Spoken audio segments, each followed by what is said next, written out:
Saudara-saudari, kita bersyukur pada Tuhan bahwa kita hari ini bisa ada pelatihan mengenai jalan yang ditetapkan Allah, utamanya adalah perkara mengenai bertutur sabda.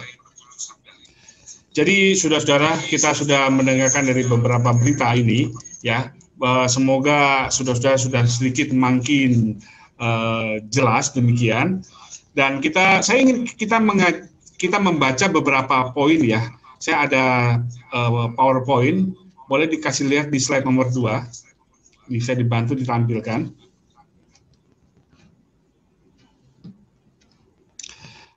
Di dalam 1 Korintus 14 itu ada beberapa hal ya yang saya catat, paling tidak ada 10 yang berkait dengan Paulus mengatakan mengenai perkara bertutur sabda ini. Bisa lanjutkan slide-nya?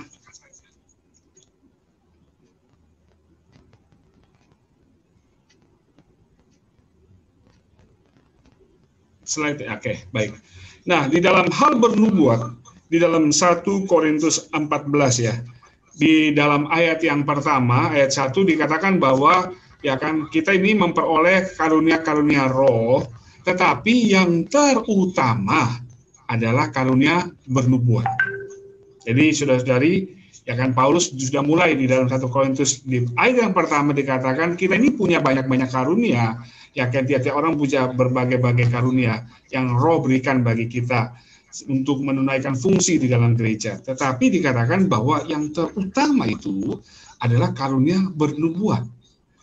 Nah, saudara-saudari, kita sudah tahu, tadi sudah Eko sudah jelaskan, nubuat di sini tidak ada kaitannya dengan perkara meramal perkara-perkara yang akan datang. Seperti apa yang dilakukan banyak saudara-saudara di dalam kekristenan, ya kan, mengatakan akan terjadi peristiwa ini, peristiwa itu. Nah, di dalam Alkitab memang ada hal-hal yang meramalkan perkara yang akan datang yang Tuhan perlihatkan, tetapi saudara-saudari di dalam perkara ini tidak berbicara mengenai masalah meramal demikian. Tapi ini adalah bicara mengenai bagaimana kita membicarakan Tuhan, mengutarakan Tuhan, ya kan, menyalurkan Tuhan, yang berdiskresikan Tuhan demikian. Nah, yang kedua adalah di ayat 3. Bernubuat itu adalah berkata-kata kepada manusia.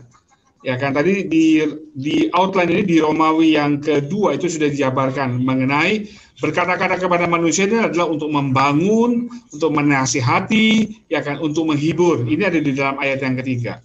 Dan di ayat yang keempat dikatakan bahwa bernubuat itu adalah membangun gereja, membangun jemaat, saudara-saudari. Jadi kalau kita mau ada bagian di dalam pembangunan gereja, maka saudara pastikan kita juga adalah orang yang bernubuat, bertutur sabda. Jadi kita jangan anggap bahwa bertutur sabda itu sekedar ya bicara sajalah apa adanya, ya kan, sedikit kenikmatan boleh bicara, ya ada persiapan tidak ada persiapan, spontan. Sudah ada memang yang bisa disampaikan dengan spontan, tetapi bertutur sabda sudah jadi ya kan bukan sekedar masalah spontanitas, tapi adalah masalah bagaimana orang itu menikmati Tuhan. Sebab ini perkara apa? Perkara membangun gereja. Kemudian bagian yang kelima adalah bahwa bernubuat itu lebih berharga daripada bahasa roh. Saudara bayangkan ya, bernubuat itu lebih berharga. Ini bukan meniadakan bahasa roh.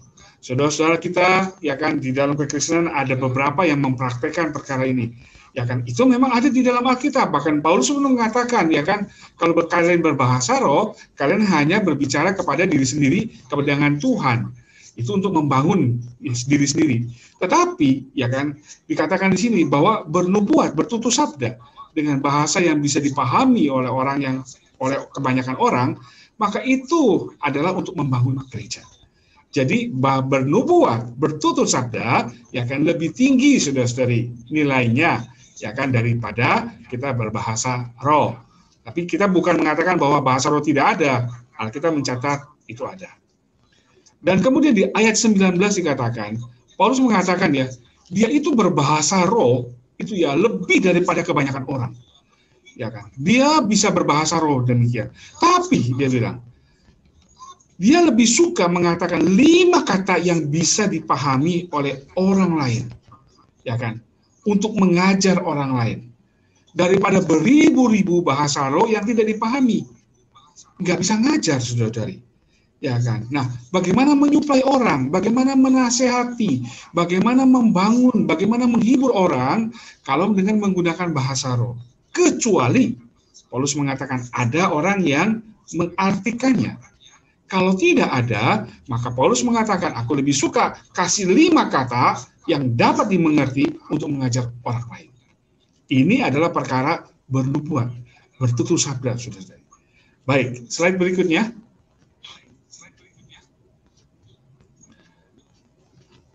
Nah, kemudian di ayat 22, saudara-saudari, dikatakan bahwa bernubuat itu, bertutur sabda itu adalah tanda untuk orang beriman. Ya kan, kita di dalam kelompok, ya kan, kita bertutur sabda, bernubuat, ya kan, saling menyuplai, saling memberikan kata nasihat, saling memberikan kata penghiburan, ya kan, menguatkan dengan firman Tuhan, saudara. Ya kan, bukan sekedar dengan kata-kata motivasi, tapi seperti Saudara Eko mengatakan, bernubuat bertutur sabda itu adalah perkara menyampaikan firman Tuhan. Nah, karena itu maka ini adalah tanda untuk orang beriman, saudara, ya kan? Di ayat 24 dikatakan bahwa semua yang bernubuat itu, ya, kalau semua orang bernubuat, itu berarti setiap orang di dalam sidang bisa bertutur sabda. Maka kalau ada orang baru datang, ya kan, orang yang belum percaya Tuhan, mereka akan diinsafkan, saudara. Mereka akan ditegur. Mereka akan bilang, di tengah-tengah himpunan daripada orang-orang Kristen ini, betul-betul ada Allah. Jadi walaupun bernubuat itu adalah untuk orang-orang beriman, kalau ada orang tidak beriman datang, mereka mendengarkan kita sedang bertutur sabda, ya kan, saling mendorong, menghibur, membangun, menasehati dengan perkataan firman, maka orang yang percaya, orang yang baru pun akan mendapatkan berkat. Dia ditegur, dia dihibur, dia bisa diinsafkan daripada dosa kesalahannya. Nah, saudara-saudari, karena itu kita melihat bahwa bernubuat itu begitu penting. Ayat 31 mengatakan, semua boleh bernubuat, seorang demi seorang. Untuk apa? Untuk belajar dan beroleh kekuatan. Saudara-saudara, ini menandakan perkara bernubuat, bertutur sabda, itu bukan monopoli, hanya penatua yang bisa tutur sabda. Hanya pewajib. Hanya inti saja. Hanya mereka yang lulusan FTT saja. Tidak, saudara-saudari. Korintus mengatakan, semua boleh bernubuat seorang demi seorang. Itu artinya setiap orang, saudara-saudari, punya hak yang sama, ya kan, punya kesempatan yang sama. Kita semua boleh membicarakan ini. Untuk apa? Belajar dan memperoleh kekuatan. Nah, di ayat 35 ada satu catatan, ya kan, yang disisipkan di sana oleh Paulus. Kalau untuk yang perempuan, untuk para saudari dikatakan, itu di dalam sidang, ya kan, dia berdiam diri, jangan bicara di dalam sidang. Ini maksudnya adalah saudari jangan memberikan pengajaran, ya kan. Bukan berarti kemudian saudari tidak boleh bertutur sabda, ya kan, tidak boleh sharing firman, kenikmatan, tidak. Tetapi di sini disediakan saudari jangan mengajar, ya kan, karena di sana ada para saudara. Ya. Nah, tetapi kalau saudari mau mengajar, ya kan, dia punya kapasitas firman yang baik, dia bisa berbicara dengan di dalam sidang saudari kepada para saudari. Lalu bagaimana dengan sidang yang besar demikian? Saudari juga tetap bisa berfungsi. Saudari bisa membagikan kenikmatan. Saudari bisa membagikan kesaksian, ya kan. Para saudara mungkin berbicara lebih banyak kepada aspek kebenaran, ya kan, mengupas kebenarannya. Nah, saudara bisa menguatkan lagi lewat kesaksian, ya kan, pengalaman, kenikmatannya. Saudara-saudari boleh, ya kan. Prinsipnya adalah dikatakan ini bukan untuk mengajar. Karena itu maka dikatakan kalau untuk hal itu jangan, karena di sana ada para saudara. Nah, kemudian di ayat yang ke-39 ini dikatakan, usahakanlah untuk memperoleh karunia untuk bernubuat. Saudara-saudara, di antara begitu banyak karunia-karunia, Paulus mengatakan, kita harus berusaha supaya memperoleh karunia bertutur sabda. Kenapa? Sebab bertutur sabda membangun gereja. Saudara-saudari, apa yang bisa membangun gereja adalah tutur sabda. Tetapi kita juga tahu, saudari, berapa banyak gereja juga yang akan menjadi lemah, menjadi seperti seakan-akan diserang oleh musuh, ya kan, seperti dirusak demikian, ya kan, oleh apa? Oleh juga perkataan. Jadi saudari, ya kan, jika mulut kita, perkataan kita tidak untuk, ya kan, bertutur sabda, mengutarakan Tuhan, membicarakan Allah, menyuplaikan Kristus kepada orang lain, maka mungkin mulut kita akan dipakai untuk mengucapkan gosip, ya kan, mengucapkan perkataan-perkataan yang merusak, ya kan, memfitnah, membicarakan kaum salah A, menceritakan si A, si B, si C. Saudara-saudari, perkara ini justru akan merusak gereja. Apa yang membangun gereja, saudari, adalah firman Tuhan yang dibicarakan. Bernubuat, bertutur sabda itu membangun gereja, membangun kaum saleh, ya kan, membawa kaum saleh kepada pengenalan kepada Tuhan lebih dalam, lebih mengalami Tuhan, lebih dikuatkan, saudari. Tapi perkataan gosip, ya kan, cerita, apalagi sekarang musim pandemi demikian, saudari, menjadi pembicaraan yang hangat. Kita bisa sampai-sampai lupa ketika kita berhimpun, waktu mau sidang kelompok, ya kan, maka bicara pandemi bisa lebih banyak porsinya ketimbang bicara bersekutu firman Tuhan atau men-sharingkan pengalaman bersama dengan Tuhan. Saudara-saudari, ya kan, hari ini, ya kan, kita mesti kembali lagi diingatkan oleh Tuhan, dipulihkan lagi. Ingat, saudari, bertutur sabda bukan hak seseorang tertentu saja, tetapi itu adalah hak daripada setiap orang. Tuhan memberikan, ya kan. Justru kalau kita tidak memakainya, maka kita rugi, karena kita menjadi kehilangan satu bagian di dalam pembangunan tubuh Tuhan. Saudara, mari kita melihat di dalam outline yang ada di dalam saudara-saudari. Kita lanjutkan ke slide berikutnya di Romawi 4. Ini Romawi 1, terus saja sampai ke Romawi 4. Baik, setiap kaum beriman memiliki kapasitas. Ingat, saudari, punya kapasitas. Ya kan, bedanya hanya besar atau kecil ya, gitu ya. Kewajiban dan kedambaan yang sungguh-sungguh untuk bertutur sabda. Yang A, semua kaum beriman itu memiliki kapasitas untuk bernubuat, untuk bertutur sabda. Saudara, jangan kita mengecilkan diri sendiri.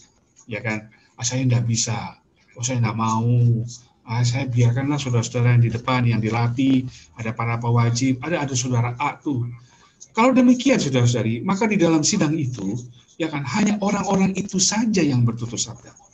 Bukankah kita sebanyak menemukan di dalam sidang yang bicara ya itu saja? Apakah itu baik, saudara-saudari? Tidak. Itu tidak hati-hati, kita akan kembali kepada kekristenan. Ya kan, di mana hanya hamba yang disebut hamba Tuhan itulah yang berbicara. Saudara-saudari, tidak. Tuhan ingin kita semua menjadi imam. Tuhan ingin kita semua mempunyai fungsi nabi, untuk bisa menuturkan perkataan Tuhan. Karena itu setiap orang punya kapasitas. Ya, mungkin si A bisa bicara lebih kaya, lebih limpah, pengutaraannya lebih baik. Saya mungkin tidak, kurang. Tapi itu bukan berarti kita tidak ada kapasitas. Kapasitas saya saat ini masih sedikit kecil. Tapi ini kan berlatih, saudara. Tiap kali berlatih, saya bicara mungkin baru 15 detik, saya sudah duduk. Orang itu bisa bicara 1 menit, 2 menit. Saudara A makan sebesar 10 menit. Aduh, saya tidak bisa. Saudara-saudari, semua anak kecil belajar bicara tidak langsung dibandingkan dengan ayahnya atau papa mamanya, atau dengan kakak adiknya, dengan kakaknya. Anak kecil, bayi, dia kan mulai balita, dia kan bicara, mengumpulkan kata demi kata. Kalau dia nanti makin dewasa, perkataan makin banyak, dia sudah setara dengan kakaknya, dia sudah setara dengan orang tuanya, dan dia bisa. Kan itu harus dilewati. Kapasitas itu, saudara-saudari, yang Tuhan berikan itu harus digunakan. Kalau tidak digunakan, tidak akan bertambah. Kita seringkali berdoa, Tuhan perbesar kapasitas, tapi ketika ada kesempatan, saya tidak mau, saya tutup diri, tidak bisa diperbesar, saudara-saudari. Semua kaum beriman memiliki kewajiban untuk bernubuat. Saudara-saudari, ini adalah bukan kita mau tidak mau. Ini adalah wajib. Kita dipilih orang, dipilih Tuhan, diselamatkan Tuhan, dibawa masuk ke dalam hidup gereja. Hari ini kita mengenal ekonomi Allah. Hari ini kita tahu apa yang menjadi isi hati Allah, yaitu untuk mendapatkan gereja. Lalu mau apa, saudara? ya kan? Maka kita wajib hari ini untuk bertutur sabda. Kenapa? Karena tutur sabda itulah yang membangun gereja. Kemudian semua kaum beriman, ya kan, perlu mengejar, menuntut, dan sungguh-sungguh damba untuk bernubuat. Saudara-saudari, justru banyak orang, ya kan, banyak orang salah ya. Umpamanya kalau sidang seperti sidang video atau sidang apa gitu ya, yang seperti demikian, begitu masuk ke dalam breakout room, bagi nikmat, semua pada keluar, saudara. Ya kan? Kalau waktu pemberitaan semua ada di dalam, tapi waktu bagi nikmat semua lari keluar. Saudara-saudari, ini justru salah. Harusnya di sana kesempatan kita. Tidak usah kita bandingkan diri kita dengan orang yang lebih hebat. Yang tidak, saudara. Tapi semua belajar. Saya dikatakan kita perlu mengejar, kita perlu nuntut sungguh-sungguh damba untuk bertutur sabda. Kejar, saudara, ya kan? Ini adalah karunia yang tertinggi, bertutur sabda. Jadi ini yang paling penting, ini yang bisa membangun gereja. Ini yang mesti dikejar, saudara. Nah, karena itu maka sebentar kalau kita nanti ada breakout room ya, dibagi, jangan keluar, saudara-saudari, jangan pada leave, pada keluar dari Zoom ini. Tetap bertahan sampai selesai pengumuman. Ya kan, kita amat di dalam grup. Bagikan, ya kan. Saya tidak paham semuanya, enggak masalah. Ya kan, apa yang saya dapat itu yang saya siarkan. Saya belajar mengutarakan. Semua demikian. Tidak ada orang yang otomatis sudah dari. Kita punya roh Tuhan yang sama. Tuhan berikan kita roh yang sama. Ya kan. Tetapi saudara-saudari, roh ini di dalam kita bekerja, ya kan, menyuplaikan hayat. Hayat kita ini bertumbuh. Hayat ini memberikan fungsi organik di dalam kita. Kita bisa berfungsi di dalam gereja. Itu seturut dengan pertumbuhan hayat. Tetapi saudara kan tidak tahu hayat saya lebih banyak berapa daripada hayat Anda atau hayat saudara-saudari yang lainnya. Karena itu maka kita belajar, ya kan, sambil menikmati Tuhan, menuntut, ya kan, kita mau berbicara, membagikan.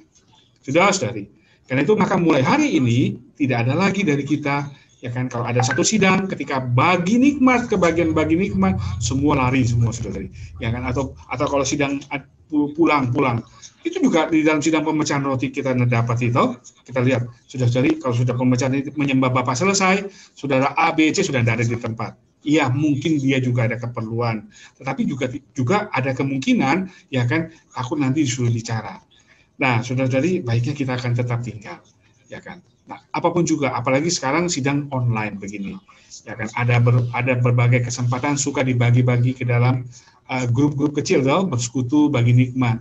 Manfaatkan, saudara-saudari. Ini kita belajar. Baik, kita akan lanjutkan kepada slide yang kelima. Baik, nah, Rasul itu memerintahkan kaum imani, ya kan, untuk mengejar, mendambakan, dan menuntut untuk bertutur sabda. Melalui belajar dalam firman Allah, dalam pertumbuhan hayat, dan dalam berkontak mereka dengan Allah. Saudara-saudari, inilah dia. Saudara-saudari, ada memang orang ya, tidak menikmati Tuhan, tidak baca Alkitab, tidak penyegaran pagi, ya kan, sidang jarang-jarang, tapi begitu datang sidang satu kali, dia langsung bisa bicara. Ya kan, dia dengar aja orang ngomong apa, kemudian dia bisa bicara. Lalu orang ini apakah termasuk kategori bertutur sabda, saudara? Kita juga tidak bermaksud untuk menilai seseorang demikian. Tetapi saudari, karena bertutur sabda adalah perkara membicarakan Allah. Dia akan berbicara bagi Allah, membicarakan Allah keluar dari kita. Itu berarti kita memiliki Allah di dalam kita, ada hayat, ya kan, mendispensikan hayat kepada orang yang lain, saudara. Itu berarti kalau tidak ada yang masuk, lalu apa yang dikeluarkan? Nah, kan itu sudah jadi, ya kan, penting bagi kita hari ini, ya kan, untuk kita memperhatikan. Jadi perkara berbicara bagi Tuhan memang sangat bergantung kepada kenikmatan kita setiap hari. Karena itu maka kenapa gereja, ya kan, menganjuri kita supaya setiap hari menikmati firman Tuhan, ya kan.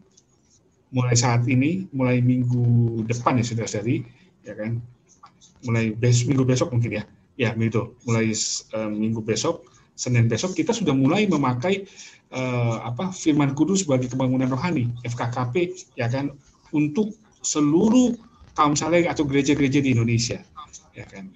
Ini adalah perpindahan cara menikmati, ya kan, penyegaran pagi kita yang biasa lewat pelajaran ayat, pindah menjadi memakai buku FKKP. Yang sebentar di sesi 3 dan 4 akan diajarkan, akan dipimpin bagaimana memakainya secara praktis. Untuk apa, saudara-saudari? Untuk supaya memberikan suplai bagi kita. Supaya kita bisa menikmati, kita tidak bisa menikmati porsi yang begitu besar sekaligus. Pasti sebagian kecil. Ya, porsi ini dinikmati, ya kan, kita mendapatkan suplai, kita mendapatkan Kristus bertambah di dalam kita. Dengan demikian maka hayat bertambah di dalam kita. Hayat bertambah di dalam kita, fungsi organik kita di dalam gereja juga makin bertambah. Lalu kemudian kita mulai bisa menuturkan apa yang kita nikmati, apa yang kita pelajari, saudara-saudari. Ini bisa kita suplai kepada kaum saleh. Nah, inilah yang dikatakan dengan kita bertutur sampai di hari Tuhan. Jadi kita dari Senin sampai pada hari Sabtu, kita berjeri lelah setiap hari dengan menikmati porsi firman Tuhan. Lalu hari Minggu kita datang di dalam sidang, kita membagikan, membawa kekayaan yang kita nikmati. Ini membangun gereja, saudara-saudara. Nah, kalau kita tidak pernah menikmati, kemudian kita tiba-tiba ada di dalam sidang, ya kan, dan kemudian kita bisa dengan spontan kita bisa berbicara, ya, karena kita sudah begitu banyak mengetahui berbagai istilah, dan kemudian kita bisa nyambung dengan saudara-saudara yang berbicara, ya bisa saja ada yang spontan ya, kita mendapat inspirasi atau wahyu yang spontan, bisa saja. Tetapi saudara-saudari, kita tidak terus-menerus mengharapkan yang spontan demikian. Ya kan, kita harus meluangkan waktu. Kita harus meluangkan waktu berjeri lelah sedikit, ya kan, untuk mendapatkan hasil. Nah, karena itu maka kita perlu belajar firman. Ya kan? Nah, melalui nanti buku penyegaran pagi yang baru, itu ada kesempatan belajar firman juga. Nah, kemudian yang B itu disempurnakan oleh para nabi, yang C itu berlatih untuk berbicara dalam setiap sidang dan memberitahu orang tentang Kristus. Jadi saudara-saudari, ya kan, harusnya, tadi saudara Ronald ada memberikan contoh loh, ya kan, seringkali kita mau berbicara ya kan, kita roh sudah menggerakkan di dalam, ya kan, tapi kita nggak berani, kita diam aja. Sampai harus ada orang lain yang atau disentuh-sentuh dulu, ya kan, didorong, atau yang paling agak sedikit kita takut adalah kalau nama disebut, saudara A, saudari B, langsung kita nggak bisa apa-apa lagi. Tapi kalau masih mata-mata begitu, masih ya kode-kode masih kita takut. Tapi saudara-saudari ya kan, Tuhan memberikan perasaan kita di dalam, ya kan.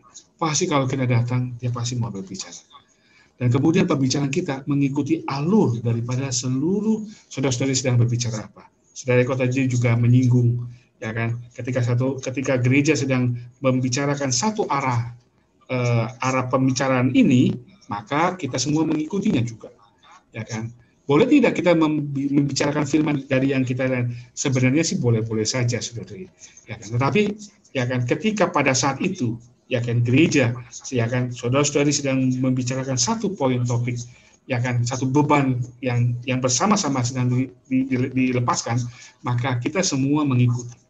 Karena itu mengapa kita hari ini memakai bahan penyegaran pagi yang sama, ya kan, se-Indonesia sama, supaya saudara-saudari kalau kita pergi ke lokal manapun juga, kita bisa bicara yang sama.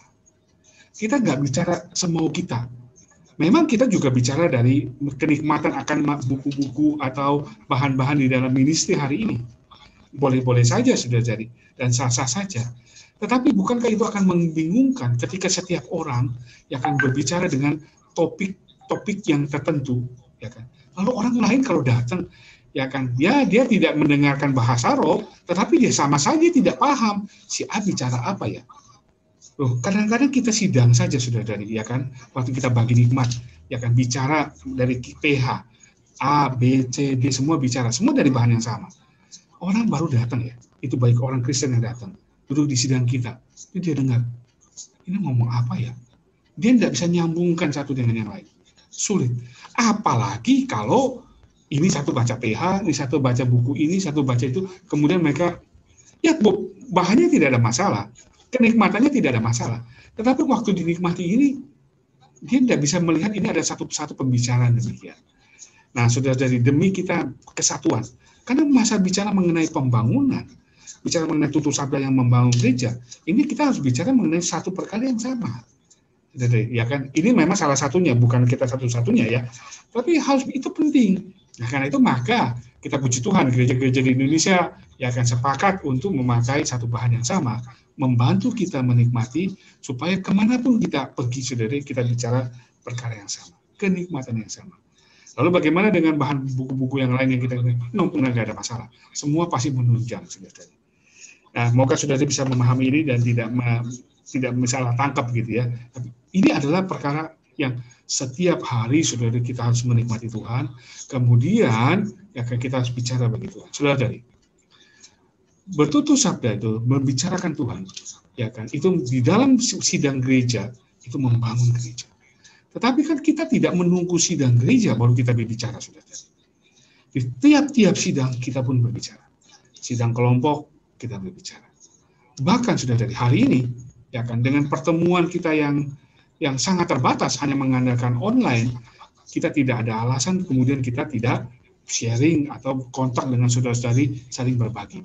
Kita perlu punya mitra, ya kan, bermitra, bukan juga saling berdoa, tetapi juga saling berbagi, ya kan, bertutur sabda. Kemudian juga, ya kan, di masa pandemi ini, bukan kita diam saja, gereja tetap punya tanggung jawab memberitakan Injil. Ya kan, kuda putih hari ini tetap berlari dengan kencang, saudara-saudari. Ya kan, membawa Injil yang menang. Ya kan, ini juga apa? Harus diberitakan. Kita bukan berarti kita punya alasan, oh ini pandemi, ya kan, semua tidak usah mikirkan Injil, yang penting bersidang saja. Bersidangnya cukup bagus hari ini. Ya kan, tetapi saudara-saudari, amanat agung ini tidak berhenti karena pandemi. Ya kan, justru melalui kondisi pandemi ini Tuhan melembutkan banyak orang dan membawa orang lebih mudah terima. Lalu gimana kita menyiapkannya? Kita juga siapkan untuk menyuplaikan Kristus, ya kan, mendispensikan Allah hayat kepada orang sasaran Injil ini. Saudara-saudari, semoga melalui pemberitaan hari ini, sesi kedua ini, saudara-saudari bisa juga mendapatkan banyak manfaat. Ya, dan Romawi yang ke-6 mengatakan bahwa bertutur sabda dilaksanakan dalam sidang-sidang gereja bagi pembangunan gereja. Tuhan berkati saudara-saudari. Amin.